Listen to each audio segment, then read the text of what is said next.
Hi starseeds, it's Opheana and Sikaal here. Today we want to share with you the second category of the energy body reading, and that is the 12 primary chakras. We are spiritual life coaches, cosmic shamans, and teachers of universal consciousness. 12 primary chakras. Well, what are we wanting to share about those and how are they relevant to the energy body reading? The information that we channel through for you when you do get a reading is what 3 of your primary 12 chakras is most beneficial for you to focus on in your here and now. So your teams and your spirits share that information with us. And the 12 primary chakras, just to go through them again, is starting at your soul star, which is 15 centimeters above your head, then your crown on top of your head, your brow chakra, your throat chakra, your thymus, your heart, your solar plexus, your hara, the belly button chakra, your sacral chakra, your base, then your link chakra between your knees, and earth star, which is beneath your feet, 15 centimeters. And so what happens when we tune into your energy field with a reading is we get, okay, well, what 3 chakras are most in need of attention? And that can be for a lot of different reasons.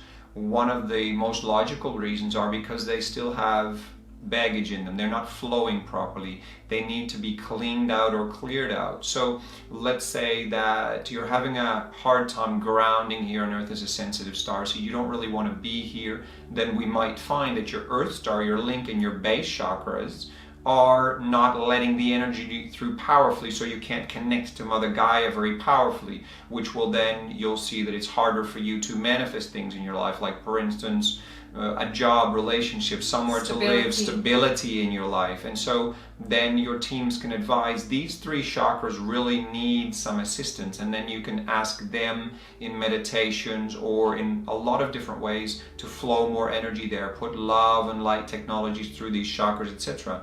The other side is, for instance, you may notice that it's hard for you to open up to your clairsentience. You're very grounded in this 3D realm, but it's really hard for you to connect more deeply to spirit. So then we may get guidance that it's relevant for you to work on your brow chakra, your crown, and your soul star chakra. That's another patterning that we might see. Or you've just had a lot of heart wounding in your life, a lot of relationship pain, a lot of pain with parents or family or whatever, and your heart is really blocked, your thymus is very closed, which is your higher heart. Or you've had so much stress and tension that your solar plexus is all locked up. So then we might get, okay, those 3 need to be focused on. And you can imagine there's a lot of different patternings based on your very specific starseed journey that you've had and you are yet to have.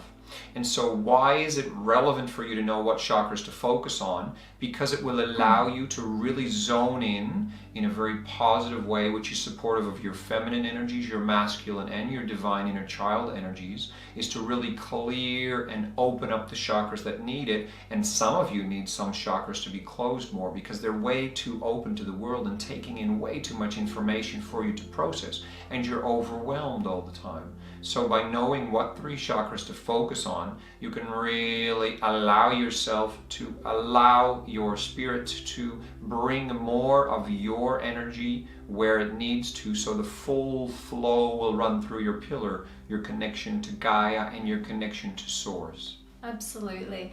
And sometimes some chakras have been damaged as well, so focusing on healing these chakras, and that can be just by spending time. You can literally portal into your own chakras. You can have chakra transplants. Yep. You can use the meditations on our channel to do to work with different chakras, etc., etc. There's many options, I believe. Oh, absolutely. I mean, we've done so many, I don't really remember exact names of the chakra meditations. Yep. And just to ask your teams, anchor temples, go into meditation, lay down if you like, and just ask for these chakras to receive what is necessary to be healed, whether it is a transplant that is needed. If your ascension consciousness is at a level where we can work with you, we can assist with doing energy body work with you as well. Yep.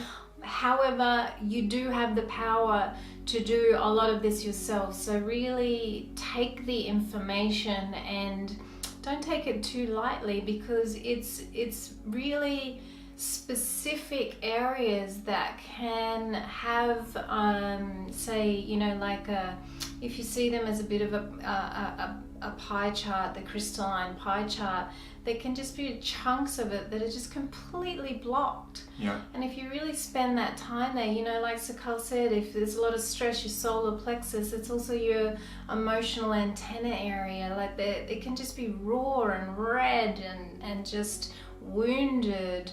And the Hara chakra is all your power, and some people just have it so tightly locked up, it just needs to be expanded. Sometimes it can be really simple, but if you spend the time and the energy on this, it will be worth every moment, because it will allow your pillar to fully ground through and to fully allow source to support you and to fully anchor into Mother Earth's heart. Because if there's distortions in your chakras, the energy can't move through cleanly. It's got to go around things, and that's when you see distortions in your external world as reflections there. And it's kind of like, you can imagine your energy flowing from Gaia to Source like a big stream.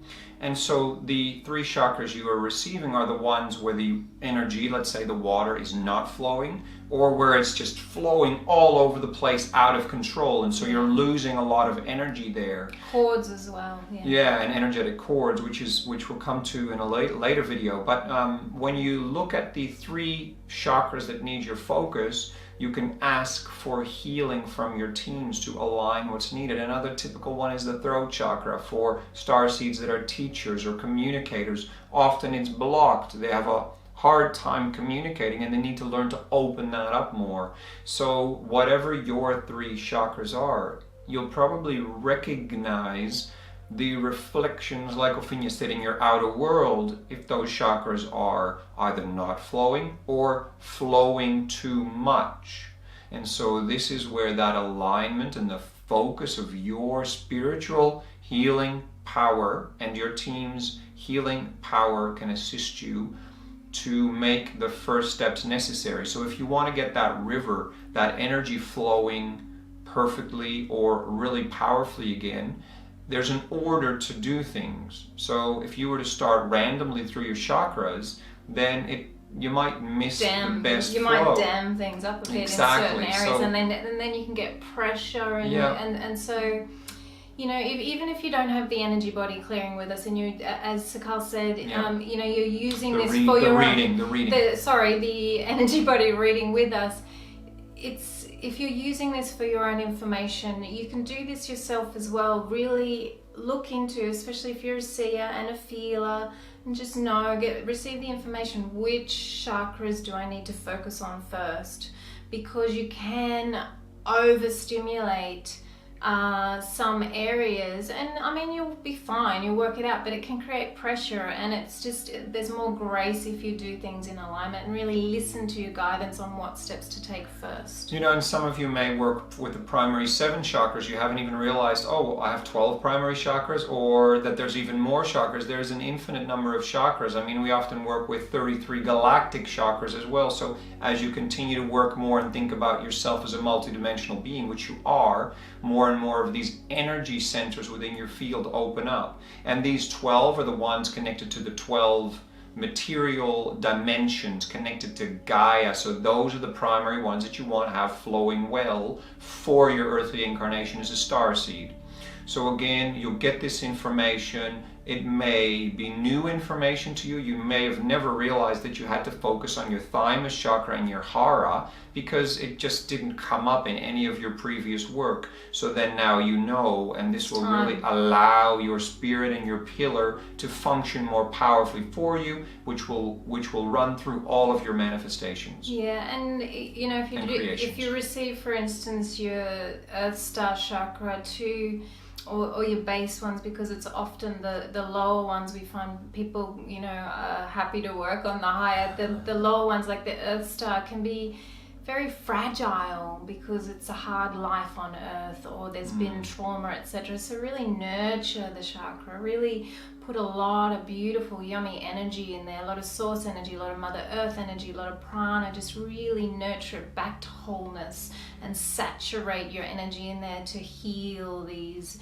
beautiful crystalline centers that are supporting you to be here.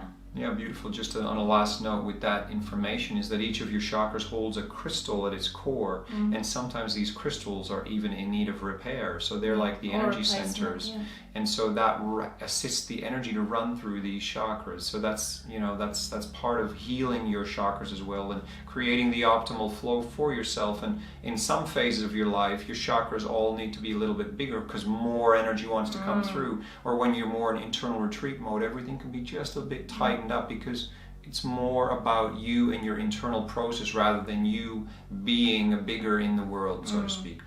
Yeah, and the teams just want to remind you that you can do this, you know, that to not be overwhelmed with, well, I don't know how to heal my chakra. I don't know what to do with this soul star chakra. It's like up there somewhere.